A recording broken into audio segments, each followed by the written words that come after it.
स्त्री के प्रति आकर्षित होना छोड़ दोगे। हाँ, अगर आप हमारी इस वीडियो को देख लेते हैं, लेकिन हाँ, वीडियो को पूरा देखिए, स्किप कर मत देखिए दोस्तों। और हाँ, इस तरह हमारे चैनल पर नए हैं तो प्लीज़ लाइक और सब्सक्राइब जरूर कर दें प्लीज़ दोस्तों।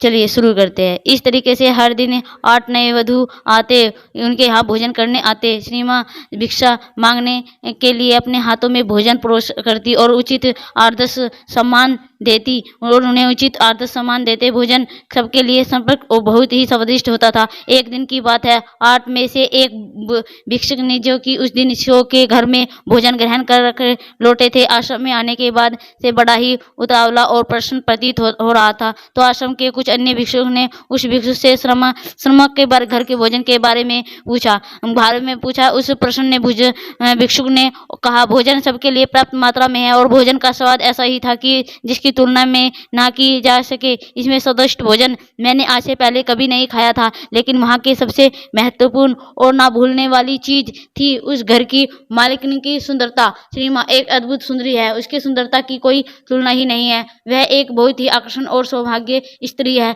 जो कि किसी का भी मन मोह लेती है। सारी बात वहीं खड़ा है।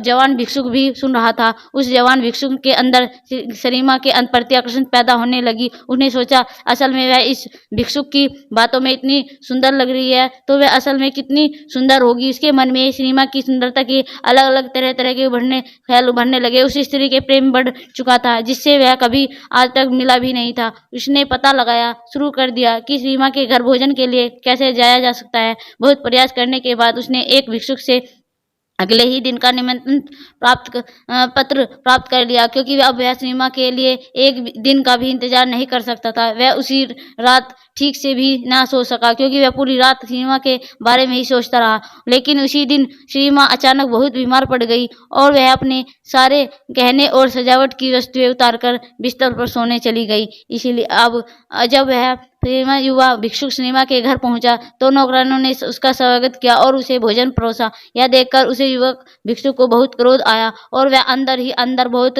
दुखी था। जब सीमा को पता चला कि भिक्षुक भोजन के लिए बैठ गए हैं, तो उसने उनके प्रति अपना सम्मान जताना चाहा। उसने अपने नौकरों से कहा, भोजन कक्ष तक पहुंचाने में मेरी मदद करो।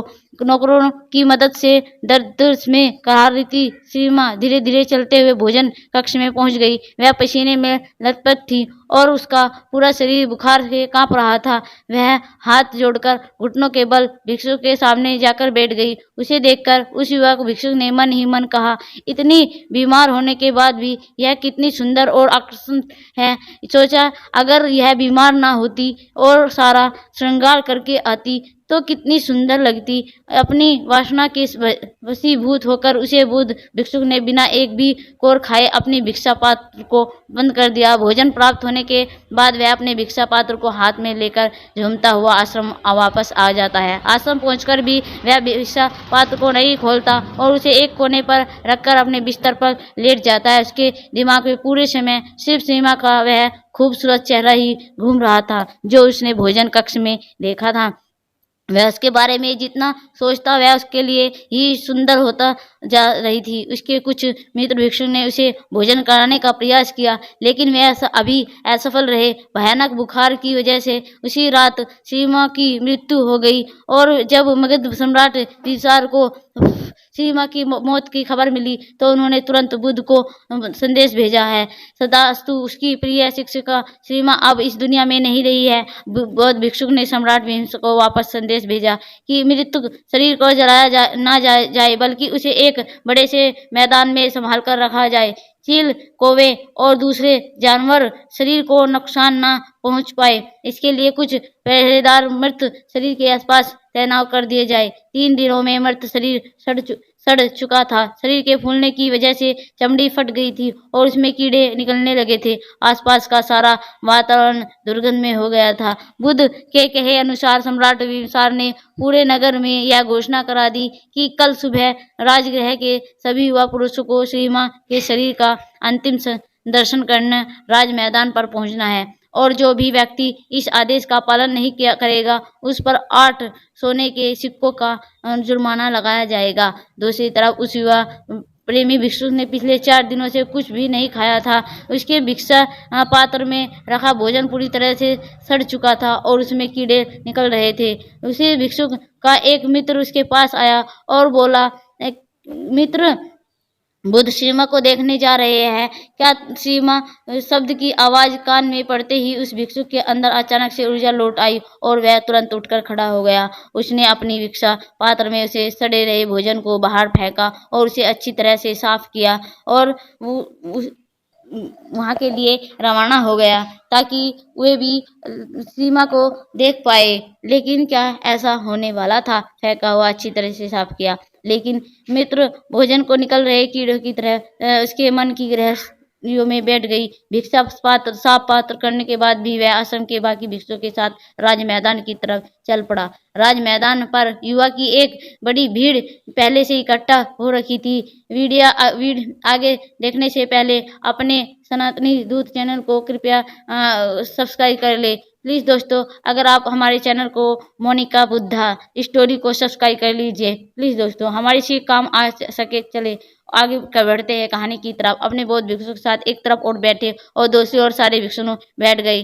सम्राट भीमसेन अपने मित्रों और सैनिकों के साथ बैठ गए और उनके ठीक सामने राजगृह के साथ युवा और उनके पीछे नगर के बाकी जनता बैठी हुई थी जो बौद्ध भिक्षुक में अवस्था रखते थे। राज मैदान पूरी तरह से शांत और गंभीरता से भरा हुआ था। तभी वहां की शांति भंग करते हुए बुद्ध ने प्रश्न किया, सम्राट, यह सामने पड़ी मर्त स्त्री कौन है? सम्राट ने उत्तर दिया, श्रीमा जीविका की बहन और राजगृह की नगर वधु। यह सुन बौद्ध भिक्षुक ने कहा, श्रीमा राजगृह की नगर वधु? बौद्ध भिक्षुक ने कहा, चलो अभी सच्चाई का पता लगाते हैं। बौद्ध भिक्षुक ने थोड़ी ऊंची आवाज में कहा, आप में से जो भी व्यक्ति 1000 सोने के सिक्के देगा वह श्रीमा के साथ एक रात बिता सकता है। इतना कहकर बौद्ध भिक्षुक भीड़ की तरफ देखने लगा। एक भी व्यक्ति अपना हाथ नहीं उठाया। बुद्ध ने फिर कहा, 500 सोने के सिक्के? अब भी वह चुप रहे। 100 सोने के सिक्के? किसी की कोई प्रतिक्रिया नहीं थी।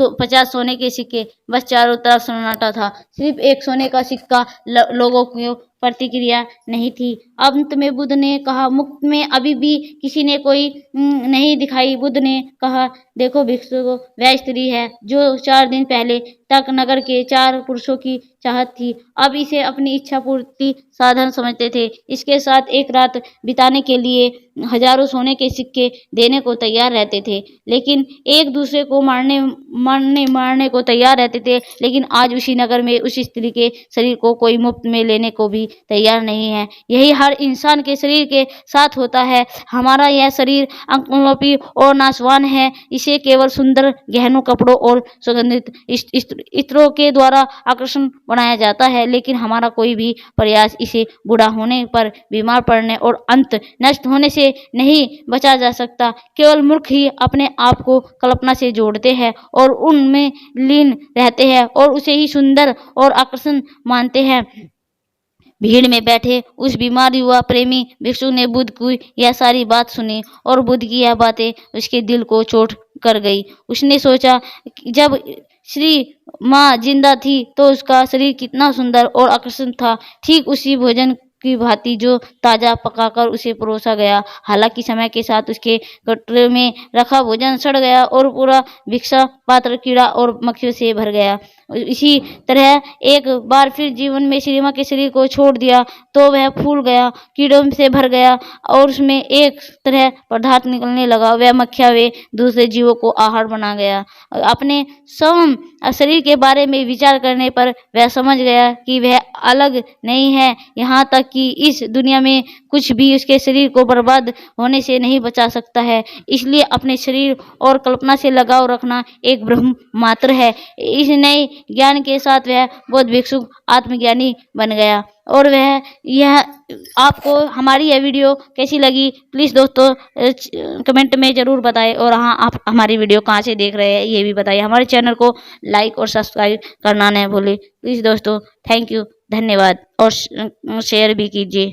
अगर आप ऐसा करते हैं तो आपके जीवन में बहुत सारी खुशियाँ बढ़ जाएगी। और प्लीज़ दोस्तों, हम आप बहुत ज़्यादा दुआ करेंगे। प्लीज़ दोस्तों, अगर लाइक और सब्सक्राइब करते हो आप, प्लीज़ दोस्तों। थैंक यू, धन्यवाद, बाय बाय।